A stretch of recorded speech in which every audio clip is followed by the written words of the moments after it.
Assalamualaikum warahmatullahi wabarakatuh. Pada hari ini kita akan coba membahas terkait dengan mekanisme pengelolaan keuangan yang ada di daerah. Namun karena kita tidak menggunakan sampel di salah satu daerah, oleh karena itu saya akan coba membahas terkait dengan pembahasan ini secara umum. Pertama-tama kita tahu ya kalau mekanisme pengelolaan keuangan daerah itu sebenarnya hampir sama dengan yang ada di pusat. Mungkin perbedaannya adalah salah satunya terkait dengan satker yang ada di daerah itu sebenarnya jauh lebih mudah dan lebih simpel ketimbang yang ada di pusat, yang dimana tersebar di banyak Indonesia, yang kemudian akan menjadi masalah ketika di dalam melaksanakan rekonsiliasi rekonsiliasi terhadap pengelolaan keuangannya baik itu di pusat ataupun di daerah. Jadi lebih complicated yang ada di pusat. Nah, pada kesempatan hari ini saya akan coba membahas terkait dengan mekanisme pengelolaan keuangan daerah yang sudah sama-sama kita kenal. Yang pertama adalah terkait dengan perencanaan, kemudian yang kedua adalah terkait dengan pelaksanaan, dan yang ketiga adalah terkait dengan penata usahaan dan juga pelaporan dari anggaran itu sendiri. Di sini saya akan coba bahas dari perencanaan anggaran dulu. Cuman saya akan batasi terkait dengan akuntansinya ya, karena kalau kita berbicara tentang tata kelola, saya rasa itu akan ada bahasan sendiri. Di sini akan kita coba bedah terkait dengan hubungannya perencanaan anggaran yang ada di daerah, terutama dengan akuntansi yang saat ini terkait dengan anggaran seperti itu. Oke, tanpa berlama lagi, kita akan coba bahas terkait dengan perencanaan anggaran, keterkaitannya dengan akuntansi. Saya akan coba share screen.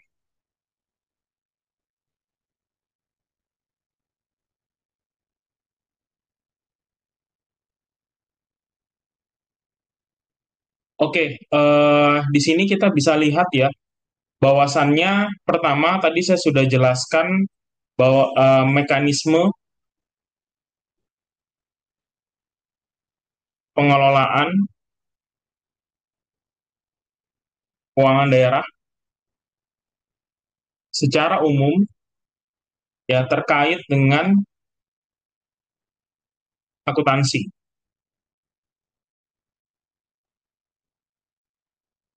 Nah, yang pertama tadi saya sudah jelaskan dulu terkait dengan perencanaan anggaran, kaitannya dengan akuntansi.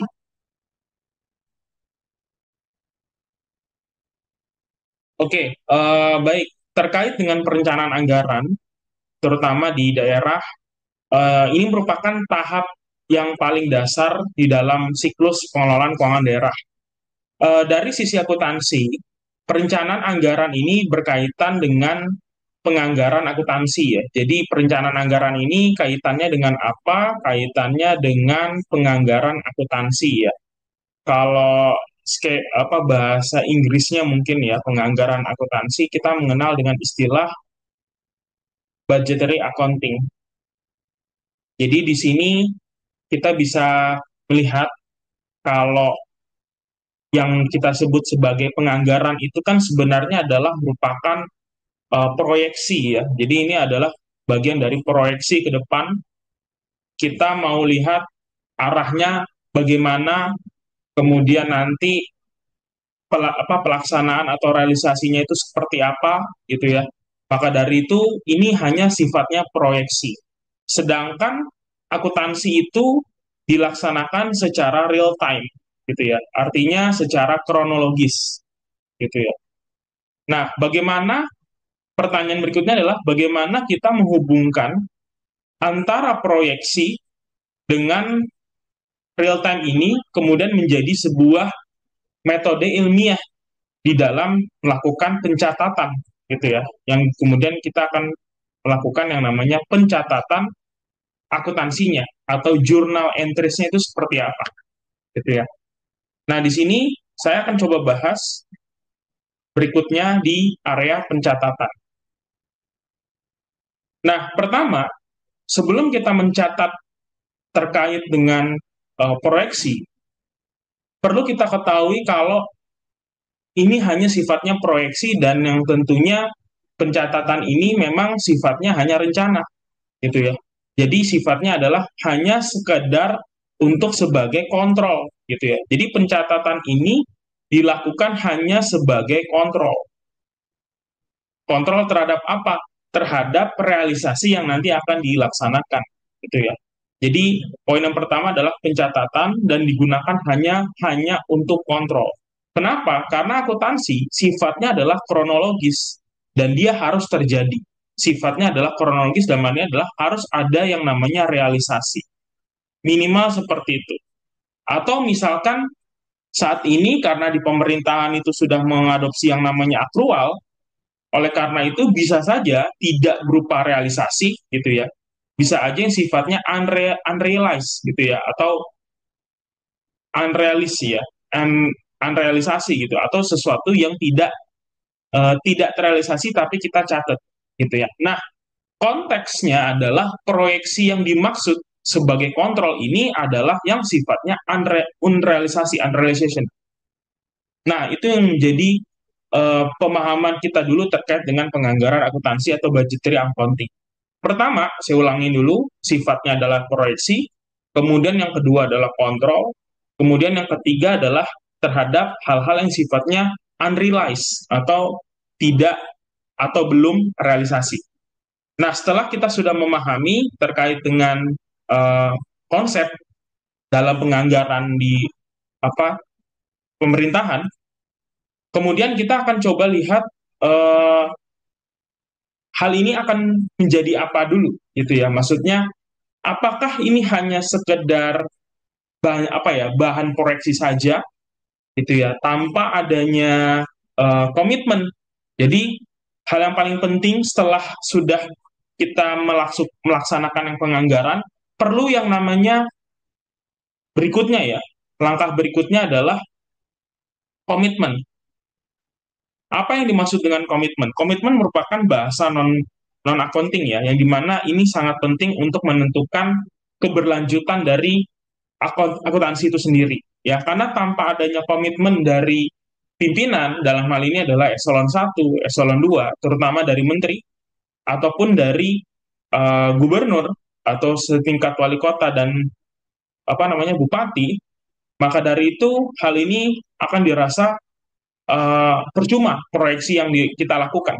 Jadi yang pertama adalah selain proyeksi nanti, setelah kita gunakan yang nanti buat kontrol, perlu adanya komitmen ke depan terkait dengan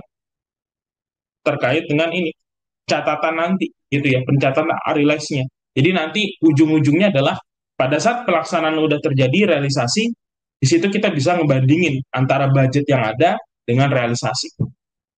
Yang akan menjadi kendala adalah pada saat di akhir banyak instansi di pemerintah itu tidak melakukan evaluasi terhadap penganggaran dengan realisasi yang ada. Kecenderungannya adalah bahwasannya anggaran yang tersedia adalah memang harus dilakukan realisasi sebanyak-banyak mungkin, semaksimal mungkin, sehingga dasar proyeksi ini kemudian akan menjadi masalah atau tantangan ke depan.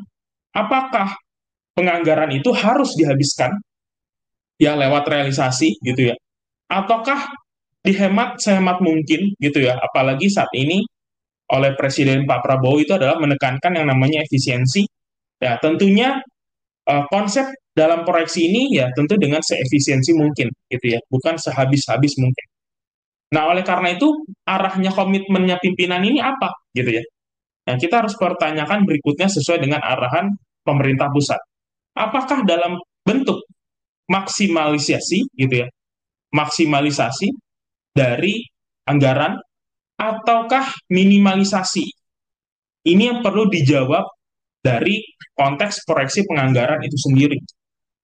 Jangan sampai ketika kita melakukan pencatatan di akuntansi, kita tidak memahami ini tujuannya apa kita catat ya, gitu ya. Kalau hanya sekedar mencatat, saya rasa anak SMA pun bisa mencatat, gitu ya. Nah, inilah yang kemudian menjadi bahan profesi accounting atau akuntan ini, bahwasannya selain mencatat, kita juga harus memiliki visi yang dimana apa kegunaan dari pencatatan kita, apa kegunaan dari proyeksi yang sudah kita lakukan, apa kegunaan dari pelaksanaan yang sudah kita lakukan sampai pada tahap laporan. Nah, ini yang kemudian menjadi pertanyaan berikutnya. Nah, ini perlu dibahas di sesi yang berbeda ya. Saya rasa apakah nanti metodenya maksimalisasi gitu ya, atau minimalisasi, atau mungkin bahasa lainnya adalah efisiensi.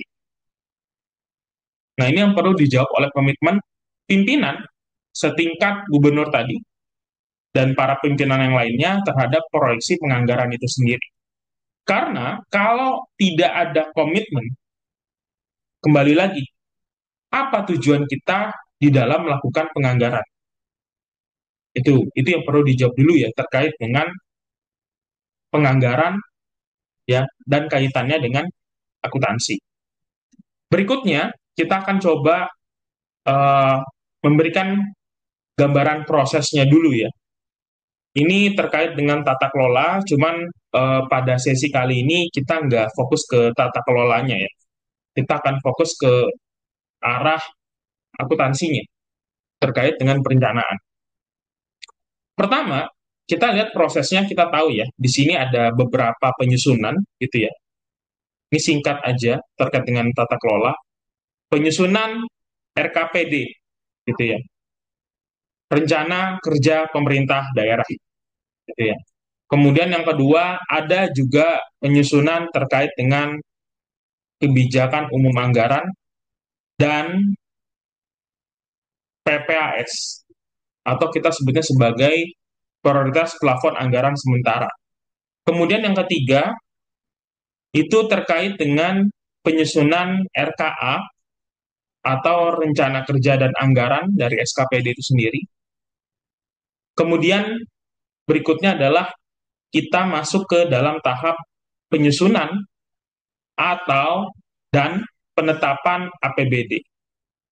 Ini sudah termasuk penetapan ya. Jadi ini saya tambahkan penyusunan dan penetapan APBD. Nah, pada sampai tahap ini merupakan bagian dari sisi perencanaan secara tata kelola. Sehingga kemudian muncullah APBD. Nah, yang menarik adalah peran akuntansi dalam hal ini memang tadi sifatnya hanya proyeksi. Dan tentunya tidak bisa menjadikan dasar di dalam laporan keuangan yang sudah jadi. Oleh karena itu, penggunaan atau pencatatan ini sifatnya hanya internal, tidak digunakan untuk eksternal sebagai bahan apa namanya di luar nanti gitu ya, apakah menjadi sebuah dasar atau apa, nah itu tidak bisa karena hanya digunakan untuk dari sisi internal. Jadi pertama-tama ini perlu kita inform ya, saya ulangin bahwasannya pencatatan yang dilakukan secara budgeting gitu ya, itu digunakan untuk internal gitu ya, bukan untuk eksternal. Kenapa? Ya, karena eksternal dalam hal ini adalah stakeholder atau yang pemangku kepentingan itu hanya membutuhkan dari sisi realisasi yang sudah terjadi atau laporan yang sudah diaudit oleh eksternal, baik itu BPK ataupun kantor akuntan atau konsultan yang lainnya. Nah, di sini karena sifatnya hanya internal, maka perlu dibuat yang namanya bagaimana sistem yang akan kita lakukan di dalam pelaksanaan pencatatan akuntansi di penganggaran itu sendiri. Jadi sistemnya tetap sama. Jadi sistem pencatatan akuntansi terkait dengan budgeting itu masih sama dengan konsep yang ada di pelaksanaan atau realisasi yang dimana kita menggunakan yang namanya double entry. Double entry sini eh, yang dimaksud adalah terkait dengan debit, mekanisme debit dan kredit. Jadi mekanisme debit dan kredit ternyata itu tidak hanya digunakan dalam aspek realisasi, tetapi juga dalam aspek penganggaran itu sendiri. Nah, cuma nanti akan ada perbedaan secara penjurnalan. Apakah nanti eh, apa namanya? Apakah nanti kemudian memberikan semacam reverse gitu ya? Setelah kita catat, apakah kita melakukan reverse atau tidak? Nah, reverse itu memang bagusnya digunakan ketika realisasi atau mungkin ada realisasi gagal realisasi. Nah, itu baru digunakan yang namanya konsep reverse atau jurnalnya kemudian kita putar balikan dari kredit ke debit atau debit ke kredit. Nah, itu seperti itu. Karena sifatnya adalah double entry dan juga dia nggak memiliki sifat tadi reverse itu ya. Maka dari itu sistem ini kita coba bedah ya, bagaimana contoh gitu ya. Contoh di dalam pelaksanaan pencatatan akuntansi terkait dengan budgeting. Pertama, kita akan coba bahas terkait dengan eh, misalkan saya kasih contoh dulu. Misalkan terkait dengan kegiatan eh, apa namanya kegiatan apa ya? Misalkan gini, contoh kegiatannya terkait dengan ini deh, estimasi pendapatan gitu. Misalnya saya kasih contoh misalnya ada pemerintah kabupaten gitu ya, X. Nah, di situ di dalam budgetingnya telah menetapkan katakanlah pemerintah Kabupaten X itu udah mengestimasi. Jadi bentukannya adalah estimasi. Misalkan estimasi pendapatan yang akan dapat di tahun ini gitu ya, untuk tahun maksudnya tahun yang berikutnya yang kita akan proyeksi ya, katakanlah 100 miliar gitu. Kemudian ada estimasi belanja. Nah, estimasi belanja katakanlah itu kita asumsikan 90 miliar. Kemudian seperti biasa ya, pemerintah kita tentu menggunakan salah satu instrumen pembiayaan. Katakanlah kita ambillah misalnya contoh pembiayaan masuk gitu ya. Pembiayaan masuk misalnya kita sebut aja 10 miliar deh ya, jangan banyak-banyak ya. Karena yang namanya utang itu tetap nggak bagus ya. Jadi kita ambil yang kecil aja lah. Pembiayaan masuk, kemudian ada pembiayaan keluar.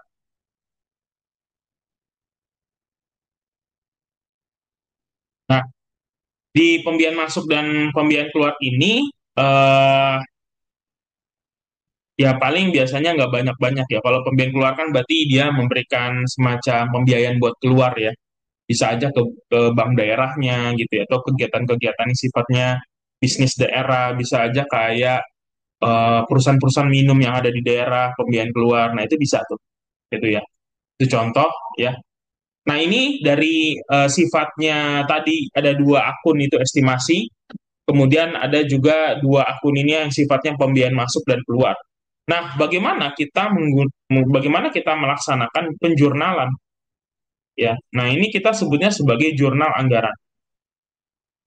Tadi ya kembali lagi ini sifatnya internal, jadi tidak dikonsumsi untuk eksternal. Jadi nanti tentunya ada beberapa hal-hal yang penting ya yang dilakukan oleh internal itu nggak hanya sekedar jurnal aja, tentu interpretasi terhadap penjurnalan itu sendiri.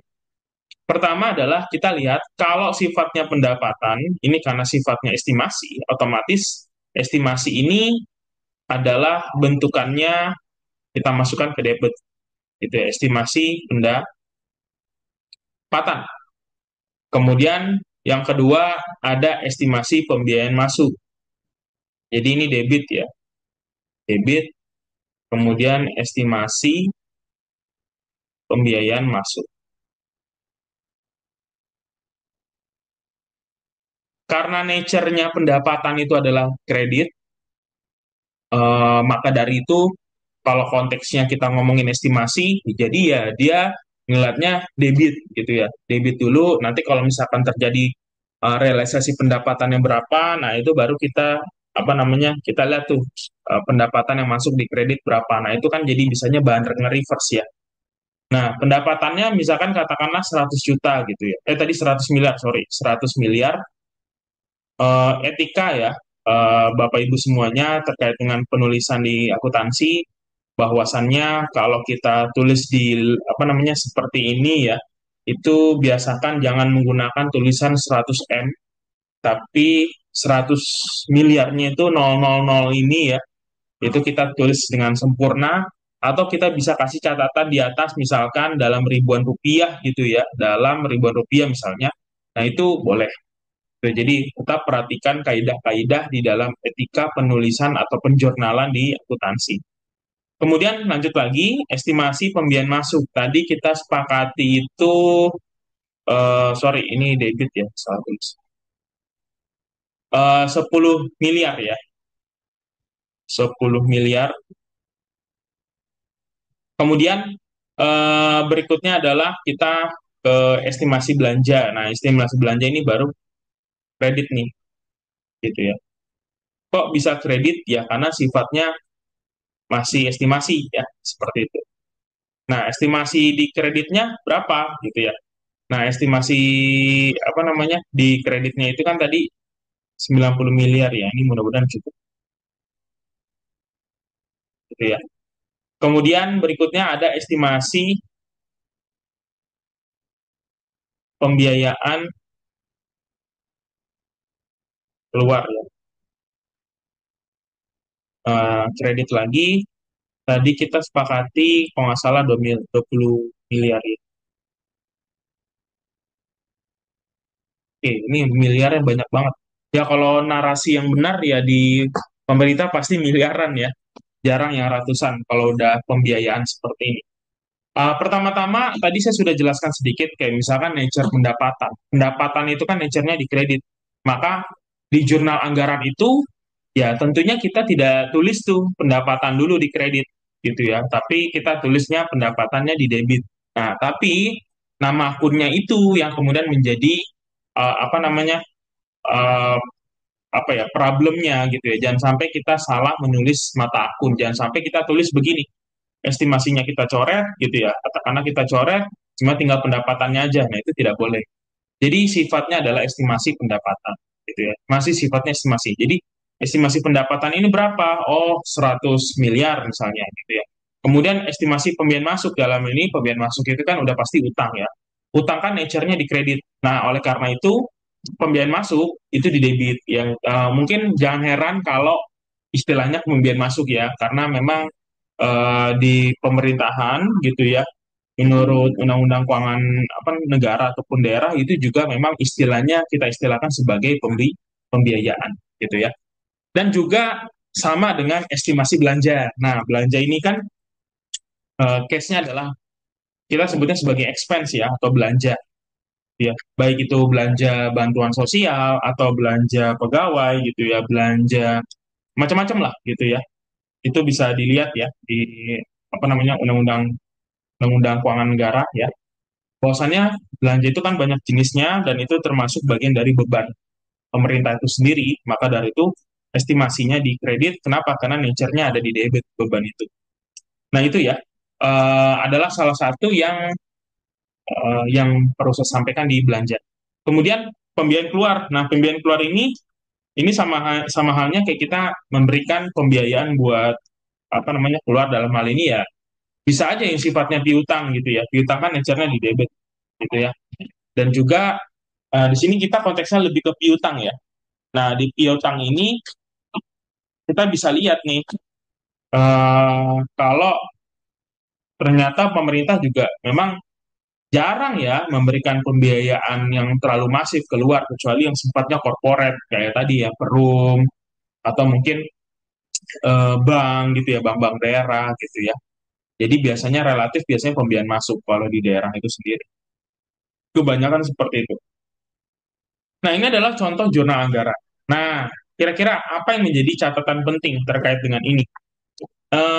Hikmah ya, kenapa kita menggunakan accounting di atas itu sebenarnya satu tadi ya, sebagai pengendali, sebagai pengendali dari pelaksanaan anggaran gitu ya.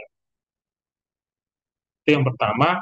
Kemudian yang kedua adalah sebagai apa ya? Sebagai menjadi benchmark lah, sebagai benchmark terkait dengan evaluasi kinerja anggaran gitu ya.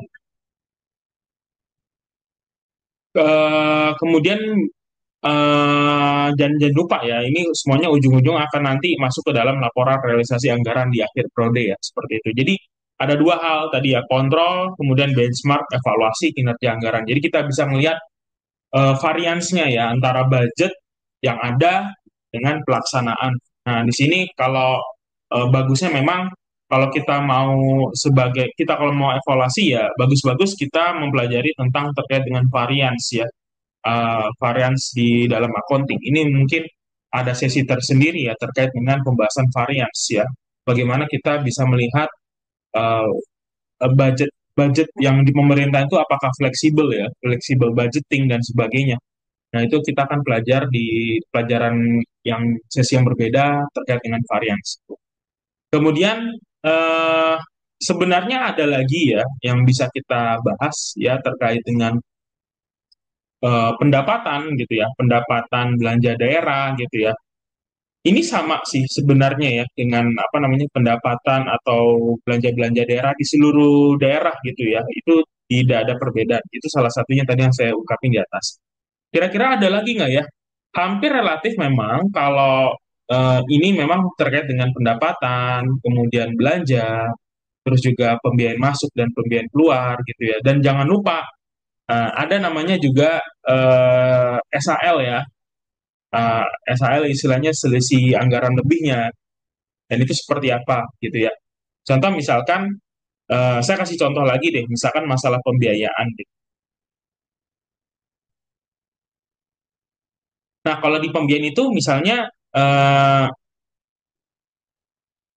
ada penerimaan pinjaman daerah gitu ya. Katakanlah ada pinjaman daerah, kemudian ini penerimaan pinjaman daerah itu yang saya maksud ini ya, pembiayaan masuk ya. Pembiayaan masuk. Nah, misalkan pembiayaan masuknya itu 20 miliar gitu ya. Saya tulis 20 M. Ini kan bukan jurnal ya, jadi nggak apa-apa kalau kita tulis 20 M. Kemudian ada penyertaan modal. Nah, penyertaan modal ke BUMD gitu ya. Yang tadi saya bilang ke perusahaan daerah air minum atau ke bank-bank daerah itu bisa ya. Seringan sih ke situ ya. Modal ke BUMD ya. Nah, ini sebut sebagai kita sebut sebagai pembiayaan keluar gitu ya. Seperti itu.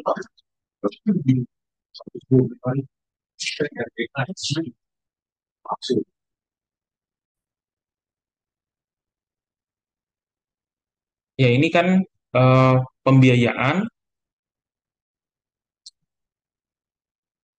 keluar ya. Nah, katakanlah misalnya pembiayaan keluarnya itu enaknya berapa nih kira-kira nih? Pembiayaan keluarnya kita 5 juta aja deh ya. Biar enak, RP 5 juta. Sorry, 5 M maksudnya. Di sini kita akan coba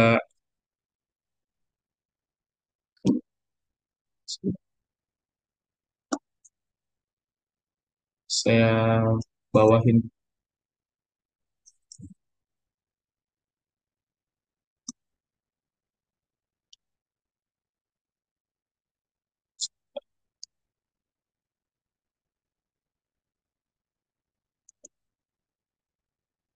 Eh, Nanti kita akan buka open baru aja ya. Sepertinya ada error. Tadi kan ada pembiayaan masuk itu 20 miliar, kemudian pembiayaan keluar 5 miliar. Nah, bagaimana penjurnalannya gitu ya? Nah, berarti jurnal anggarannya eh, di debitnya adalah estimasi pembiayaan masuk,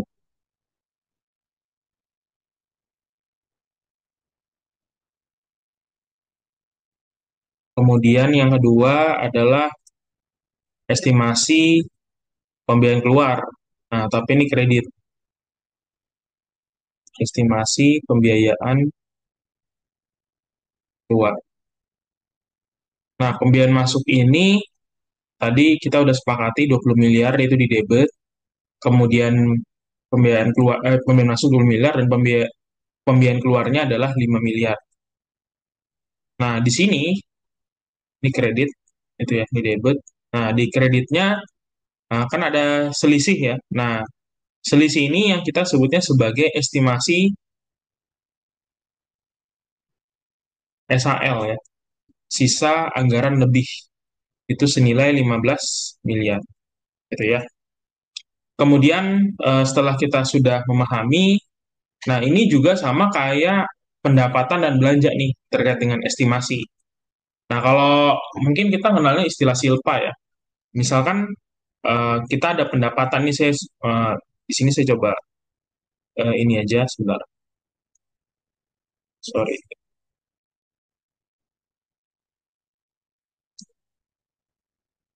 kita buka tab baru aja ya. Ini kadang suka error.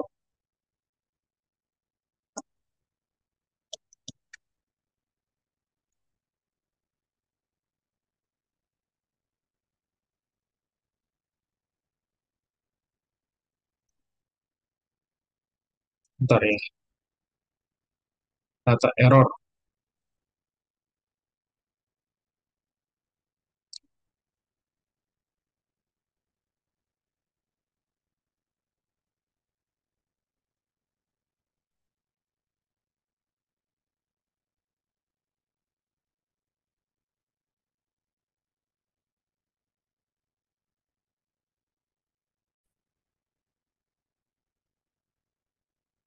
Iya, sehubungan dengan sedikit errornya, kita akan coba lagi ya. Oke, di sini kita bisa lihat sebagai contoh misalnya terkait dengan pendapatan dan belanja lah gitu ya. Terkait dengan pendapatan dan belanja gitu ya.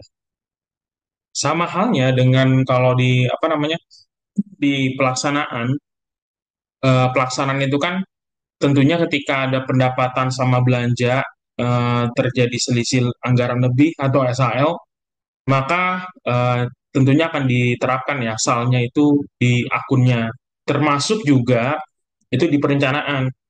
Nah, perencanaan sama seperti kayak tadi, bahwasannya kalau di perencanaan itu ya dia menggunakan estimasi akunnya. Nah, oleh karena itu contohnya misalkan kita masuk aja ya, anggap aja estimasi pendapatan pendapatan gitu ya. Misalkan estimasi pendapatan katakanlah 100 miliar gitu ya. 100 miliar gitu ya. Kemudian yang kedua adalah estimasi belanja modal.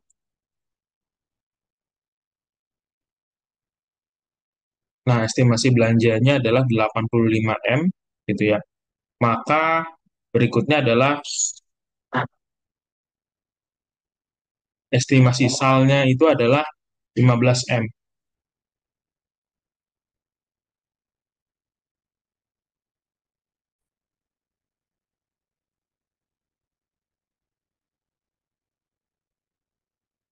Nah, kemudian di sini kita bisa lihat ya, kalau bahwasannya ada estimasi sal sebesar 15 miliar.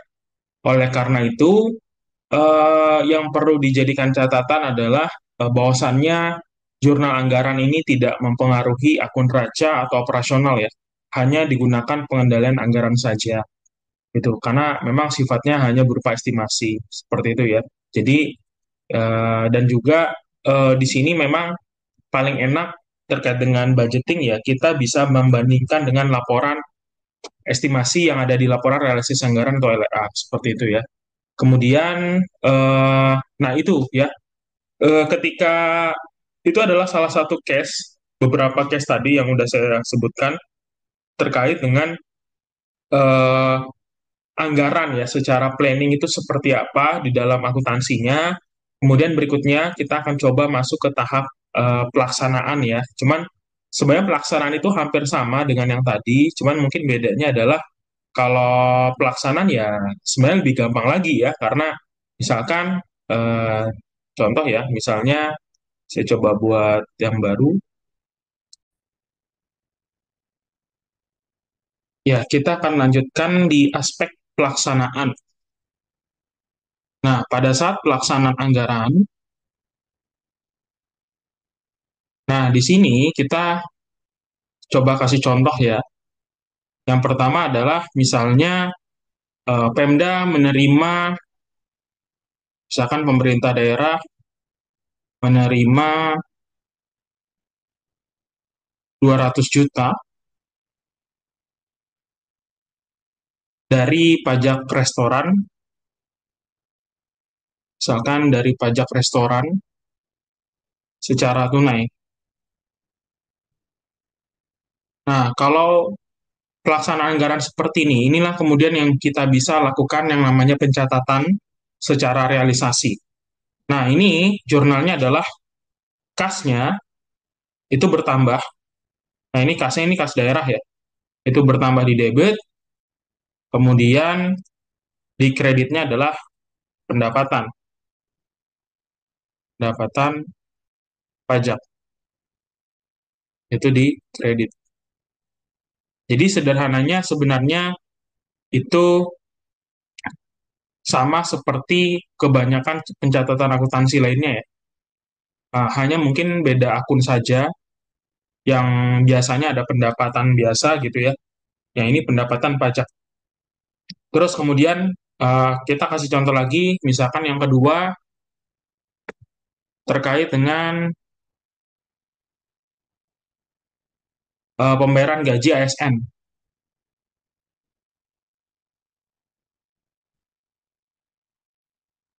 Nah, pembayaran gaji ASN ini kan kita tahu ya kalau itu dia masuk ke beban gitu ya. Nah, bagaimana akunnya? Nah, akunnya ternyata sama saja ya, seperti itu ya. Jadi jurnalnya adalah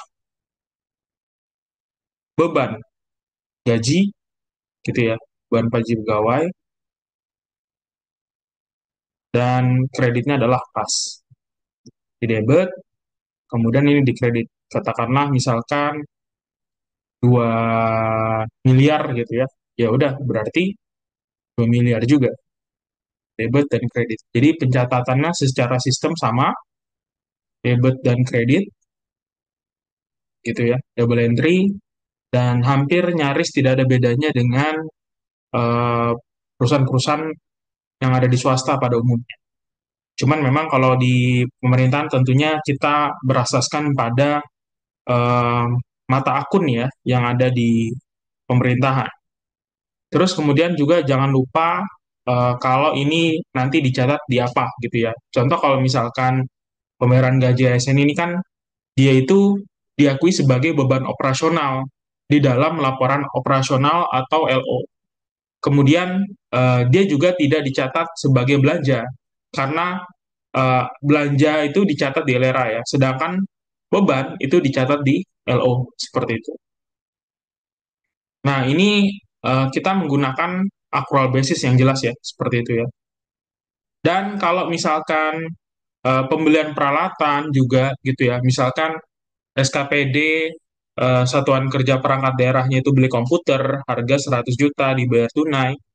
Nah, itu sama juga jenis akun ya, realisasi di dalam pelaksanaan ya, yang dimana membeli komputer berarti ya aset tetap atau peralatan itu bertambah secara modal ya di debit, kemudian berkurang kasnya di kredit gitu ya, 100 juta.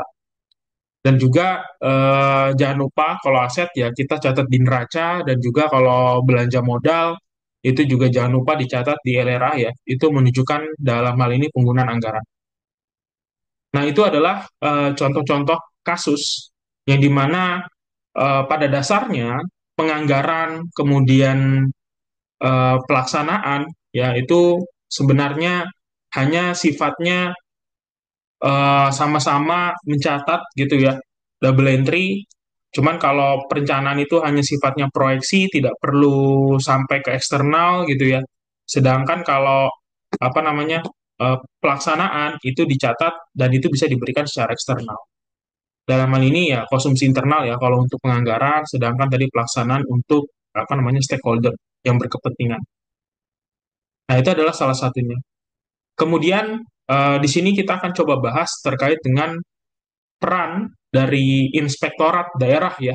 Di dalam hal ini adalah APIP ya, di lingkungan pemerintah daerah. Dalam menjalankan tugasnya, khususnya di dalam audit internal pengelolaan keuangan daerah, inspektorat itu sangat bergantung pada data akuntansi yang disusun oleh SKPD dan dikelola oleh BUD. Nah, data tersebut itu digunakan untuk menilai apakah pengelolaan keuangan itu telah dilaksanakan secara efisien, kemudian efektif, transparan, dan akuntabel. Dan juga tentunya dalam pelaksanaannya audit nanti sama seperti audit pada umumnya, kebanyakan adanya perencanaan audit gitu ya, membutuhkan data akuntansi seperti laporan-laporan realisasi anggaran, laporan aset gitu ya, saldo kas gitu ya, dan juga jangan lupa kita melakukan pemetaan resiko gitu ya. Dan juga habis itu kita menentukan area audit prioritas gitu ya, berdasarkan analisis tren belanja, misalkan akun yang tidak wajar gitu ya, atau mungkin tadi deviasi realisasi anggaran. Nah, disinilah gunanya budgeting gitu ya. Budgeting ini dalam hal ini adalah di sisi perencanaan di SKPD, kita sebenarnya auditor itu perlu menilai gitu ya, dalam rangkaian triwulan misalnya, apakah budget yang sudah ada itu di dalam pelaksanaannya itu sesuai nggak sih dengan perencanaannya gitu ya. Nah, ini yang seringkali menjadi luput ya oleh auditor-auditor internal di pemerintahan. Dan ini perlu dikembangkan lebih jauh. Kemudian berikutnya adalah pelaksanaan audit ya. Setelah tadi apa namanya kita bikin program audit atau perencanaan audit, yang berikutnya adalah pelaksanaan audit. Nah, karena sifat inspektorat itu dalam hal ini adalah di bagian di bagian pengawasan keuangan daerah, akan melakukan pengujian substansif, maka salah satu hal pengujian substansifnya adalah ya kita membandingkan realisasi anggaran dengan output kegiatan. Ini yang menjadi pembeda utama audit yang ada di pemerintah dengan audit yang di swasta. Seringkali kalau di swasta atau di ketika kantor akuntan publik itu melakukan pemeriksaan, dia tidak terlalu fokus kepada budgeting. Nah, sedangkan kalau di pemerintahan, memang selayaknya budgeting itu menjadi sebuah dasar pokok utama di dalam melakukan pemeriksaan, kemudian kita bandingkan, kita versuskan dengan output kegiatan. Ini yang kemudian disebut sebagai audit kinerja atau audit value for money, gitu ya. Dan kita habis itu bisa menelusuri jejak audit, gitu ya, audit trail dari laporan keuangan, gitu ya, ke dokumen sumber ya. Tadi salah satu apa ya jenis buktinya adalah ya kayak SPM gitu ya, SP2D, kontrak kwitansi dan sebagainya. Kemudian menguji pengakuan pendapatan dan beban tadi gitu ya, yang berbasis akrual. Apakah pencatatannya itu udah sesuai dengan waktunya gitu ya, dan nilainya wajar atau tidak gitu ya. Jangan lupa dengan asersi-asersi audit yang sama-sama sudah kita kenali. Kemudian kita bisa melakukan yang namanya cross-check ya, dengan laporan aset persediaan gitu ya, dengan dokumen-dokumen fisik barang ya. Karena kenapa? Karena di pemerintahan ini erat kaitannya dengan eh, sifatnya yang pengadaan gitu ya. Nah, maka dari itu alangkah baiknya memang di dalam melakukan pengelolaan keuangan daerah ini ada hal yang lebih penting selain keuangan itu sendiri, itu adalah bagaimana kita memahami terkait dengan pengadaan barang dan jasa di pemerintah. Seperti itu. Dan jangan lupa kita melakukan yang namanya rekonsiliasi dan analisis, ya, di mana inspektorat itu bisa melakukan yang namanya analisis varians ya. Misalnya kenapa sih realisasi belanja lebih rendah gitu ya, atau terjadi pembengkakan biaya gitu ya. Nah, ini kadang menjadi sebuah tantangan bagi auditor dalam hal melakukan varians gitu ya. Karena seringkali varians ini luput ketika melakukan pemeriksaan secara utuh untuk value for money. Nah, oleh karena itu, teramat penting atau mungkin bisa diusulkan kepada pimpinan untuk melakukan yang namanya analisis varian per triwulan terhadap penganggaran dan pencairan atau pelaksanaan yang ada di daerah, gitu ya. Kemudian, jangan lupa untuk melakukan rekonsiliasi data antar unit ya, misalkan antara SKPD-nya versus BUD-nya gitu ya, untuk mendeteksi selisih atau duplikasi pencatatan. Dan juga kita menganalisis rasio keuangan daerah gitu ya, karena ada hal yang luput juga terkadang terkait dengan ketergantungan pemerintah daerah di dalam apa namanya melihat gitu ya transfer pusat yang masuk ke pemerintah daerah dengan juga yang sudah dihasilkan oleh pemerintah daerah itu sendiri gitu ya. Seringkali kan banyak pemerintah daerah, terutama pemerintah daerah yang berkembang, itu sangat tergantung dengan transfer pusat gitu ya. Dan kemudian tidak membandingkan dengan transfer asli, maksudnya penerimaan asli daerah mereka di dalam apa namanya membandingkan terhadap realisasi anggaran gitu ya. Ini penting. Kenapa? Karena kalau suatu saat transfer pusat itu katakanlah habis gitu ya, bukan habis, lebih ke arah tidak dialokasikan lagi gitu ya terhadap alokasi tadi, maka ini akan menjadi sebuah ancaman ke depan ya bagi pemerintah daerah di dalam melakukan pengalokasian anggaran budgeting nanti. Jadi siklusnya itu ketika terjadi kehabisan atau terhadap tidak ada alokasi anggaran ya berdampaknya pasti butterfly effect tuh dari perencanaan juga kena, kemudian pelaksanaan juga kena. Nah, itu seperti itu. Nah, maka dari itu internal audit ya dalam hal ini adalah sebagai pengawas gitu ya. Nah, ini perlu menganalisis rasio keuangan daerah yaitu salah satunya.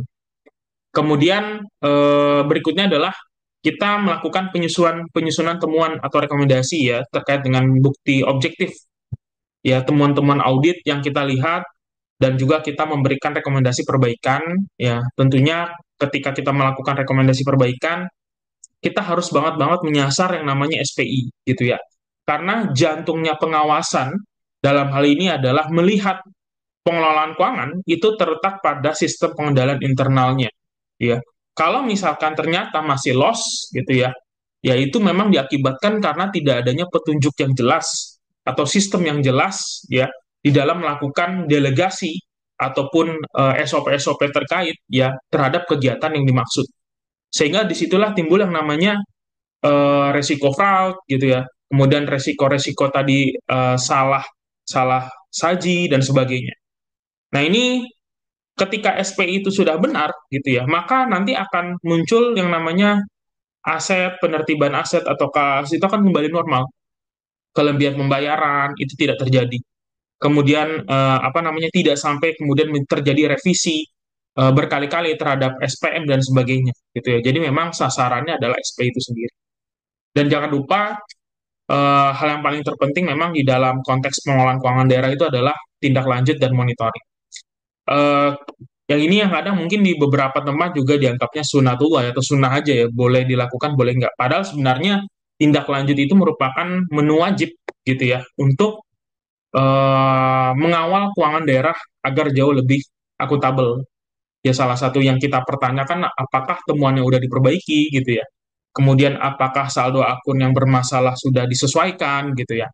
Dan banyak hal lagi gitu ya.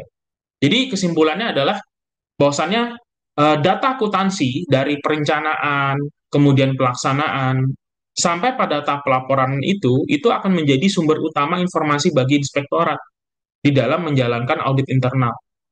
Kalau akuntansinya itu tertib, kemudian akurat, sesuai dengan standar, itu sangat memudahkan pengawasan. Maka dari itu, peran auditor itu tidak hanya dari sisi pengawasan sebenarnya, tapi juga dari sisi penganggaran. Jangan sampai kita melakukan review-review gitu ya, review-review di dalam catatan hasil review, kemudian catatan-catatan apa namanya, yang dimana di situ di catatannya kurang menunjukkan substansi. Bahkan sekedar hanya formalitas belaka kita melakukan review ya, tapi tidak memiliki dampak terhadap unit kerja untuk jauh menjadi lebih baik, gitu ya. Nah, itu adalah beberapa yang mesti kita tekankan di dalam tata kelola di pemerintahan sebelum akhir nantinya keuangan ini berakhir pada hilirnya ya, yaitu adalah dilakukan audit oleh Badan Pemeriksa Keuangan ya. Dan jangan sampai ada temuan-temuan yang sifatnya eh, sangat nilai ya, yang kemudian merusak reputasi Satker itu sendiri.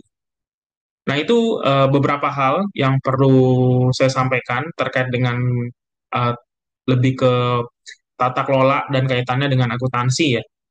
Di dalam hal ini mudah-mudahan bermanfaat dan juga jangan lupa untuk kita tingkatkan ilmu kita agar jauh lebih baik Dan terima kasih banyak atas atensinya. Terima kasih. Wassalamualaikum warahmatullahi wabarakatuh.